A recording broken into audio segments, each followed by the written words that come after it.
Hi friends, எங்கள் ஊரில் ஆடி 18நாவே அது தூரி நோம்பின்னு தான் சொல்லுவோம். எப்படியாச்சும் சின்ன வயசில் இருக்கும்போது அழுது அடம்பிடிச்சி முக்கியமாக தாத்தாட்ட தான் கேட்போம். தாத்தாட்ட கேட்டால் அவர் ரெடி பண்ணி கொடுத்துருவார். எப்படியோ கயிறு இருந்தாலும் அந்த கயிறு பிஞ்சு போயிருந்தாலும் எப்படியாவது கட்டி இல்லைன்னா ஊனாங்கொடி ஏதோ ஒன்று வச்சு கட்டி தூரி கட்டிடுவோம். இப்போல்லாம் பெருசாகிட்டோம், அந்த மாதிரி பண்ணுறதில்ல. அக்கா பையன் வந்து அவன் வீட்லேயே அங்கே கட்டிக்கிட்டான். என் பையன் விளையாட மாட்டேன்ட்டான். எங்கள் சின்ன அக்கா பையன் இப்போ தான் சின்ன குழந்த, அதனால் சரி கட்டல. அப்போ நான் எதுவும் கேட்கல. இன்றைக்கி வந்துட்டு அம்மா வீட்டுக்கு போயிருந்தோம். பெரிய அக்கா வந்து என்னை பிக்கப் பண்ணிக்கிட்டான். நான் போய் இன்னொரு அக்கா, நாங்கள் வந்து 3 பொண்ணுங்க, நான் தான் லாஸ்ட்டு. பிக்கப் பண்ணிட்டு போகிற வழியில் சின்னக்காங்க வீட்டில் மட்டும் அவங்க ஊருக்குள்ளே வந்து பொதுவாக கட்டியிருந்தாங்க.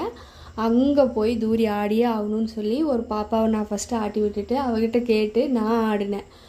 அப்புறம் நான் போகிற டைம் பார்த்து அக்கா பையனும் வந்தான். அவனையும் வச்சு ஆட்டிட்டு ஜாலியாக கிளம்பிட்டோம். நீங்கள் இப்படி ஆடினீங்களா?